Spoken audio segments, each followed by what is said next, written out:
Welcome to the 2018 Geneva Motor Show. And in this video, I'm going to give you the A to Z of all the new cars at the show. Yeah, it's going to be a long day for me, but a good video for you. Well, seeing as I'm on the Alfa Romeo stand, let's kick off by talking about some of the Italian firms. Okay, so Alfa, it's got a couple of limited edition version of the Stelvio and the Giulia. Moving on to Abarth, you can get the 124 Spider with a carbon fibre hard roof, and on Fiat there's some other special editions, so yeah, that's about your lot. Alpine is showing off this race car behind me and a couple of limited edition versions of the A110. I mean, I don't know how limited edition they are because I haven't even driven the normal A110, so Alpine, please send me a car to test, I want to drive it.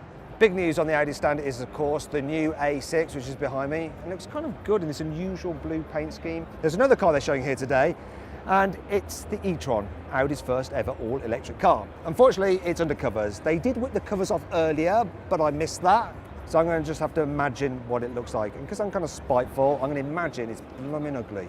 If you want to be more eco-friendly with your Bentley Bentayga, then there's this new hybrid version which you can plug in to charge up its batteries, and then it can do 50 kilometers on an electric power alone. Also, it's more efficient in the way that it can carry champagne, silver service, and whatever else you want in the other compartment. Maybe gold, frankincense, or myrrh. There's two things you need to know about BMW at the Geneva Motor Show this year, and the first one is behind me. It's the M8 Grand Coupe. It's a concept, but you know how these things play out in the past, like with the M4 concept and all of that? It's going to be a road car, and it's going to probably have a 4.4 litre twin-turbo V8 with over 600 horsepower. Now, also on the BMW stand, they've got the new X4 small coupe SUV thingy. They're quite popular, aren't they? This is the new Bugatti Chiron Sport, and it's basically a more track-focused version of the Chiron, so it's got stiffer suspension and it's 18 kilos lighter thanks to various weight-saving measures, including carbon fibre windscreen wipers. Now, do you know which is the second best-selling Citroën worldwide? Well, it's the Berlingo, and this is the new one here. So it shares many of its parts with the C4 Picasso MPV, and you can get it in two versions. This is the normal 5-seater version, but you can get a longer version with 7 seats, and it'll go on sale at the end of the year. Now, I don't know why I'm walking around on this turntable. I don't need to walk any further at this show, so I'm just going to bugger off.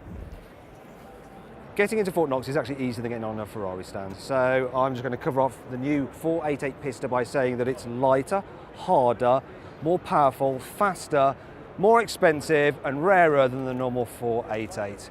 If you want more information on the car, then yeah, just go watch someone else's video. Someone will have done one, bound to have done. Everyone shoots Ferraris, don't they? It's a cliche, a motor show cliche. Okay, so I'm on the Ford stand, but really, it may be huge, but there's not much to talk about. There's a European debut of the Bullet Mustang, there's a world debut of some active version of the Car Plus, and then just beyond these guys, I think I've seen something else that's maybe a bit new. Yes, it's a slightly revised Ford Edge. It's the ST line version. This all seems like a bit of a waste of space. Honda is showing but one car here at Geneva, and it's this, the new CR-V. Now, if you're American, you're probably thinking, wait a minute, that's not new. We've had that for about a year. Well, us Europeans are finally catching up. Now, I don't want that to start a debate about Brexit, okay? This is not a political show. So the CR-V, it's got a new look, it's on a new platform, and it gets new engines, and you can also get it as this new hybrid. So what's new in the world of Hyundai? Well, it's this, the Santa Fe. All new model, and it looks rather stunning. They've got loads of creases going on the bodywork. I like the old Santa Fe, it's a good car, and I think this one, you know, they're moving the game on, aren't they? They really are. Jaguar has really moved into the future here at the Geneva Motor Show by unveiling this wonderful XJ6. I mean, it's so cutting edge, the technology is unbelievable. It's just so more advanced than anything else at the show. They have got a couple of other cars here. There's an I-Pace race car and just the normal production I-Pace. Not sure what they are. But this, wow, so modern. I want one. J is for Jeep, and they've modernised the Wrangler. Yeah, still looks very similar. Also, there's a facelifted version of the Cherokee, so it's not quite so ugly anymore. Now, I want to show you something really, really beautiful. Excuse me, please. Come on, out of the way. Right, it's that. A 6.2 litre V8 with 700 horsepower, the Grand Cherokee Trackor. This is the world's most powerful SUV. Kia's got a couple of new cars to show off here at the Geneva Motor Show. One is the facelifted Optima. The other is the new Seed. Now, I've already seen the hatchback version, which is just behind me, but this one is the Estate. However, there is one thing I want to check, and that is the quality inside the car. So, soft touch materials on the dash, but I've got to do this, and you'll know what I'm doing this if you've seen my Kia Stinger video review. I want to see how sturdy the centre console is. So, it's okay, but can you hear it creaking? Okay, now I know that the Lamborghini Urus isn't a world premiere here today, but I couldn't come to Geneva and not check it out. Because I mean, look at it, it's all brash and angular and shouty. What's it like inside? Well, I guess I'll just have to wait for them to lend me one to find out. Now, there is one car that I can look inside, even if it is locked, because it's convertible. It's the Huracan Performante Spider, so a more extreme version of the Huracan Spider. You know how these things work. L is for Lexus, and behind me is the new UX, and it's a real production car, set to rival the BMW X1. It's built on Lexus's new small car platform. It also has their latest hybrid system, and it is four-wheel drive. Now, if you don't want a hybrid, you will be able to get a petrol version. It goes on sale at the end of the year. Lexus is also showing a facelifted version of the NX here at Geneva. Now, I used to have the old NX, and I really like the way it looked. I just wasn't so keen on the way it drove. Hopefully this is better.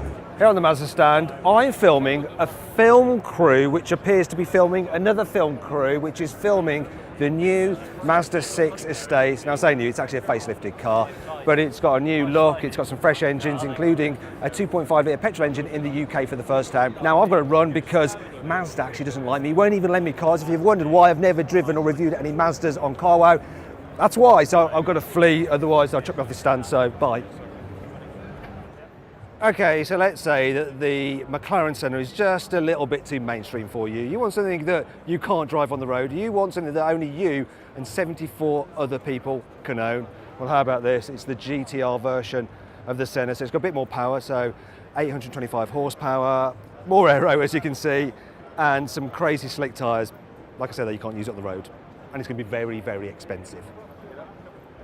I think this has to be the busiest stand here at the Geneva Motor Show in 2018. The Mercedes stand, there's people filming over there, over here, it's just crazy, and it's no surprise. I mean, behind me is the new MG GT 4-door. We've also got the facelifted C-Class over there. There's the C43 AMG. There's the new A-Class. I want to get inside and have a look at it because the interior is amazing now. Well, it looks it in the pictures. Beyond that is the new G-Wagon. Yeah, we're probably going to have to go with cutaways of all the cars because everything's taken by other film crews. It's madness. Nissan hasn't tried particularly hard here at the Geneva Motor Show, so all they're showing is a restyled version of a concept they've already shown. It's called the iMix, and the new livery for their Formula E race car. Thanks for coming, guys. Now, I would be lying if I didn't say just how much I love the look of this new 508, this new Peugeot 508. I mean, look at it, it's beautiful. This is just a normal hatchback, normal family hatchback, and it looks like a sports car. I am blown away, honestly. What Peugeot's done recently with its design, you know, the 3008 and this now, it's incredible. Check out the inside as well, it looks beautiful. Never enthused so much about a Peugeot family car. Now, there is another car here that they're showing as a world premiere as well. It's called the Rifter, and it's basically the new partner. Woo! Yeah. Oh, and there's that as well. See that big lion? Apparently, that is going to be on Peugeot's show stand for every show in the foreseeable future. Under this cover here is the Porsche Mission E-Cross Turismo, so it's a jacked up version, plug-in hybrid of the Panamera Sport Turismo. Yeah, I'd like to show you, but I asked this man whether he would uncover it, but I'm too late apparently. He told me in no uncertain terms to go away. So I'm going to have to show you some stock footage of it instead. So Land Rover is showing off this, the 3-door version of the Range Rover, which is called the SV Coupe. It's behind this kind of barricade, and I'm not allowed in there because I'm not important enough. So we're going to move on. We're going to move on to Tata, which interestingly is just over there, right next to the Land Rover stand. And then it's got a couple of concept cars over there, and one of them is an SUV. I wonder who may have helped them with that. Yeah.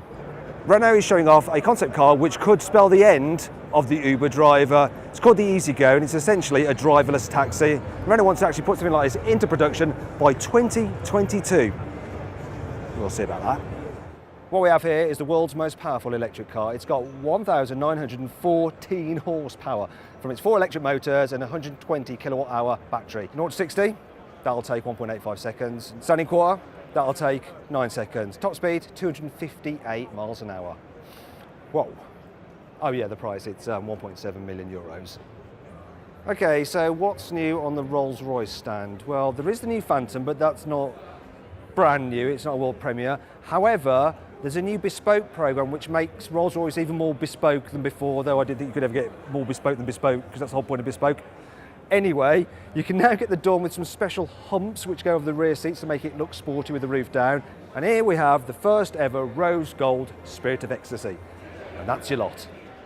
Right then, what do you need to know about SEAT? Well, let's start with the least interesting and move to the more interesting. So the least interesting is the fact that you can get Amazon Alexa and Shazam versions of certain models of its cars. There's also an electric racing car concept, but the big news is it's using this event to launch its new Cupra sporting sub-brand with this, the Ateca Cupra. So it's got a 2-litre turbocharged petrol engine with 300 horsepower and the new Cupra badge on the grille, which looks like some pointy forceps. Yeah, that would hurt. This is the Skoda Vision X, and it's essentially the Czech firm's version of the Seat Arona. And if it looks anything like this concept, it's going to be better looking than the Seat. This is the Smart Vision EQ concept car, and it's effectively a self-driving 4.2 from the future. And instead of a grille, it's actually got a digital display at the front, and look what they've done for me, isn't that nice? Also on the stand is the electric version of every other car in Smart's range. It's their new EQ range. Yes, they're on a charge. Subaru's world premiere here today is this concept car. So it's called the, luckily it's written down here, Visiv Concept Tourer. What is it? Well, essentially it hints at what the next WRX estate will look like. Now, that isn't due till about 2020. T is for Toyota. Now the car everyone is talking about isn't the facelifted Aygo, although it's still very nice. It's this, the GR Supra racing concept. So this will spawn the road-going Supra, which a man from Japan tells me is going to be available very soon. Oh look, almost forgot. Toyota's also showing off the new Auris Hybrid. Look at it, it's all a lot more daring looking than the old car. It's kind of gone all Mirai. Volkswagen has quite a lot of cars here at the Geneva Motor Show, but there's only one world debut and that's it, the ID Vision. What is it? It's a concept car pointing to an autonomous, all-electric family saloon. I have nothing more to say. I'm sat in the new Volvo V60 and it feels quite a lot like the XC60 SUV I used to have. So yeah, lovely, just a bit lower down obviously. What my car didn't have was this though. Look, this one's got the Aura4's crystal gear selector. Swish. Also on the Volvo stand, there's the Polestar. Never seen it before in the metal, but my gosh, it looks good. Well, that's the end of the show. I hope you enjoyed the video. I'm absolutely knackered, so now I'm going to seek refuge in this stretched armoured Range Rover. So... Excuse me, sir. I don't think you could afford that. Oh. I think this is more appropriate for you. Great. Hey dude, you like completely in shot. From its 4 electric motors and 120 kilowatt hour battery. And that guy just couldn't wait. He obviously needs to go to the toilet, set to run across the frame. Hello.